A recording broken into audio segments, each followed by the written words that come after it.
Daf Yomi, Tractate Bava Metzia, page 116b, top of the page, with the words Habayis Ve'aliyah. It's the new Mishnah and the new parak, the last parak of Bava Metzia.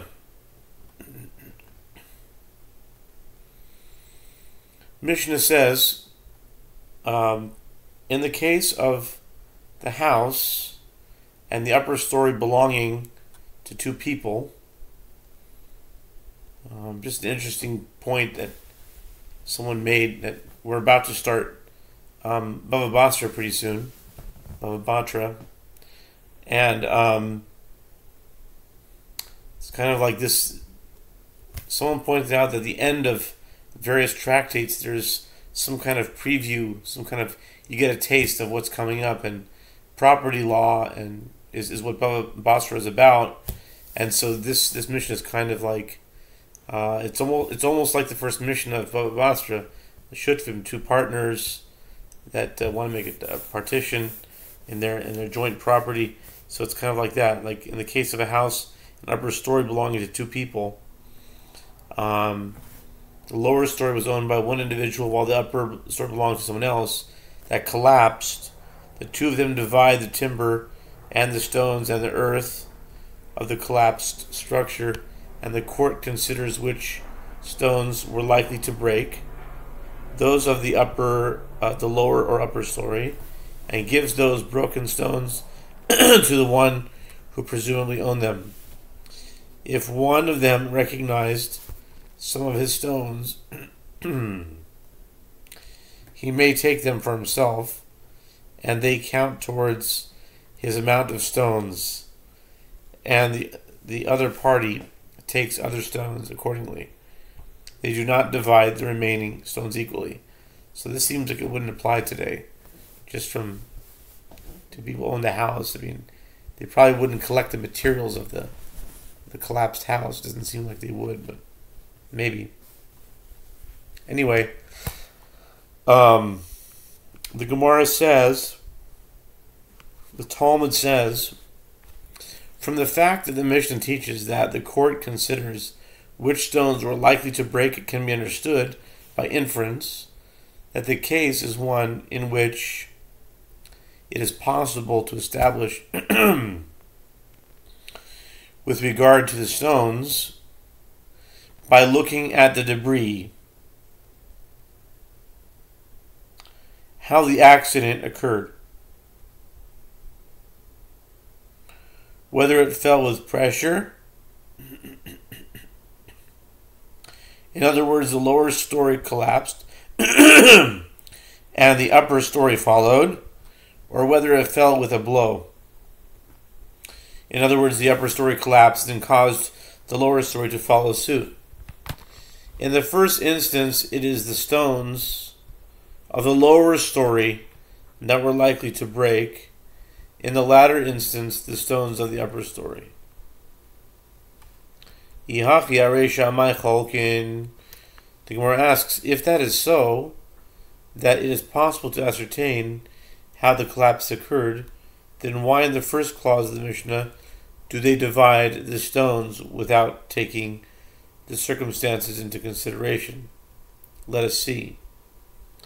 If the house fell with a blow, it means that the stones of the upper story broke, and the owner of the lower story takes the unbroken stones. And if it fell with pressure, it means that the stones of the lower story broke, and the owner of the upper story takes the unbroken stones. The Gemara rejects this analysis. No, it is necessary to state the ruling of the Mishnah in a case where the house collapsed at night and no one saw how it fell.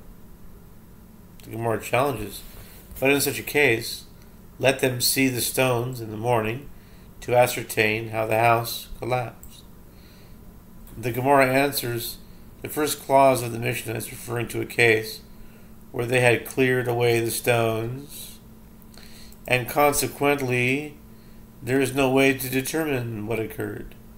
The Gemara challenges, but even in such a case, let them see who cleared them away, and let them ask them what happened.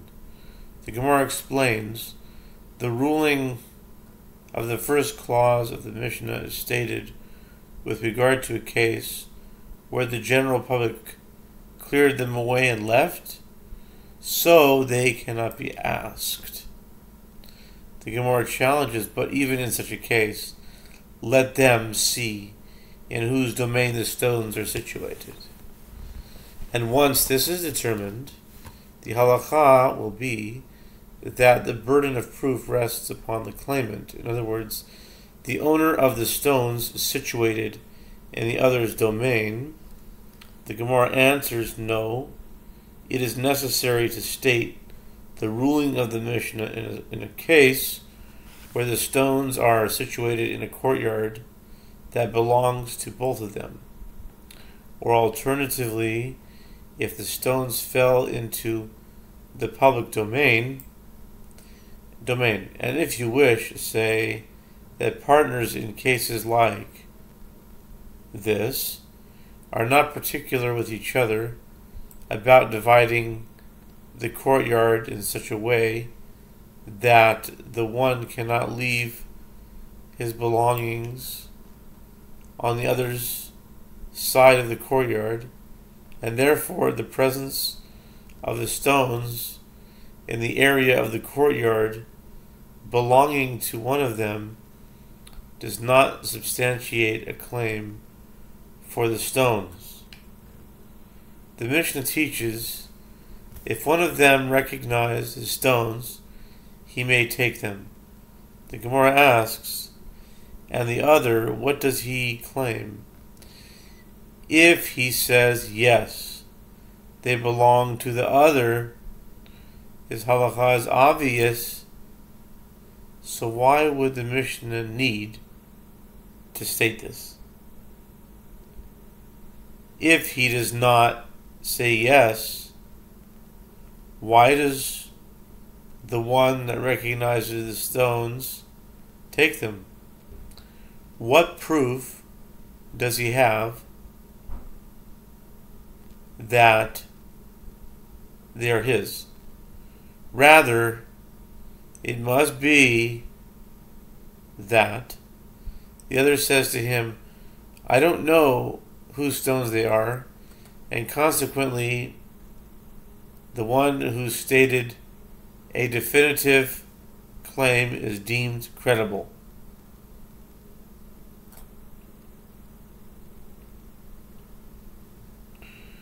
The Gemara suggests, shall we say it is a conclusive refutation of the opinion of Rav Nachman? As it was stated that the Amoraim disagreed about the following case. With regard to one who approaches another and says, I have 100 dinars in your possession, and the other says, I don't know, Rav Huna and Rav Yehuda say, the respondent is liable to pay because he did not deny the claim. Rav Nachman and Rabbi Yochanan say he is exempt from payment. It appears from the Mishnah that the response, I don't know, is tantamount to an admission. The Gemara refutes this contention. Just as Rav Nachman says in that context, he is liable to pay only in a case where there is a matter of an oath between them. Here too, it is a case where there is a matter of an oath between them. In that case, Rav Nachman rules that he is liable to pay only if he is already liable to take an oath concerning his denial of part of the claim.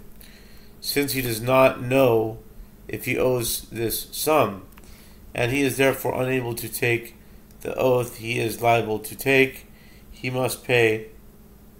In this case as well, the Mishnah is discussing a case where the one who says he does not know is liable to take an oath. The Gemara asks, what are the circumstances of a matter of an oath? The Gemara explains this is in accordance with the statement of Rava. As Rava says, one who approaches another and says, I have 100 dinars in your possession, and the other says, you have in my possession only 50 dinars that I am sure about, and as for the rest I don't know. As one who admitted to part of a claim, he is liable by Torah law to make an oath that he does not owe the other 50 dinars, since he cannot take an oath to that effect, as he is unsure. If he owes it, he must pay. Ve'olo tlo min hacheshbon. The Mishnah teaches if one of them recognizes some of his stones, he may take them for himself, and they count toward his amount of stones, and the other party takes other stones accordingly. Rava thought to say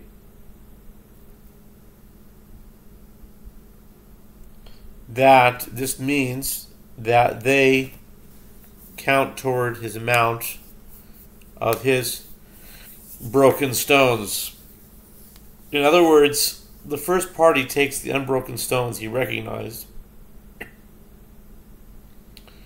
in place of a similar amount of broken stones, and the other party takes an amount of broken stones corresponding to the amount of unbroken stones claimed by the first person. Apparently, since he said, I don't know, his legal status is worse. Abaye said to him, on the contrary, this one, the one who recognizes some of his stones, is worse off. He is worse off because since he knows and recognizes these stones, he evidently does not know anything about any more stones, and therefore he has no rights to any more unbroken stones, and all the others are the property of the other party. Rather, Abaye said that it means that they count toward his amount of his unbroken stones. In other words, the first party takes the unbroken stones he recognized in place of a similar amount of unbroken stones, and the other party takes an amount of unbroken stones corresponding to the amount of unbroken stones claimed by the first person. The Gemara asks, if so, what did the first party gain from recognizing his own stones? The Gemara answers, he gains with regard to bricks from the structure made in a wide brick mold. If his bricks were constructed from a wider mold, he is entitled to these slightly larger ones. Alternatively, if the clay from which his bricks were formed was processed better, he gains by obtaining superior bricks. And that is the end of that. New Mishnah. Habayis v'halio. If there was a house, the Mishnah says, if there was a house and an upper story owned by one person, and the upper story was rented out to another, if the floor of the upper story was broken, in other words, it fell in or collapsed, and the owner of the house does not want to repair it, the resident of the upper story can go down and live in the house below until the owner repairs the upper story for him. Rabbi Yossi says, with regard to a house of 2 stories owned by 2 people, the lower level was owned by one and the upper level by the other, in which the ceiling collapsed. The owner of the lower story provides the ceiling of beams and stones, and the owner of the upper story provides the plaster. And that is the Mishnah. Gemara. The Talmud says, the Gemara Talmud actually asks, in the case of the floor of an upper story that was broken, to what extent did it break? What is the extent of damage that permits the upper resident to say that he is no longer able to live there? Rav says most of it was damaged, and Shmuel says a break of 4 handbreadths occurred.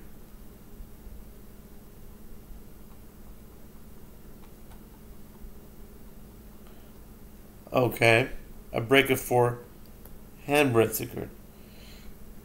Shmuel's opinion. Rav Amar, the Gemara analyzed their opinion. Rav says most of it was damaged, but if the break is only 4 handbreadths, this halakha does not apply, since the owner of the upper story can use the lower story to place the item that would normally be placed in the area of the hole, and a person can reside partially on a level below and partially on a level above. In other words, the upper story remains inhabitable because even if he must use the lower story to house some of his belongings.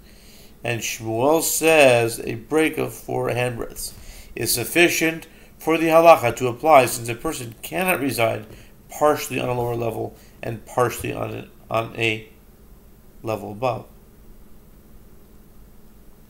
The Gemara asks,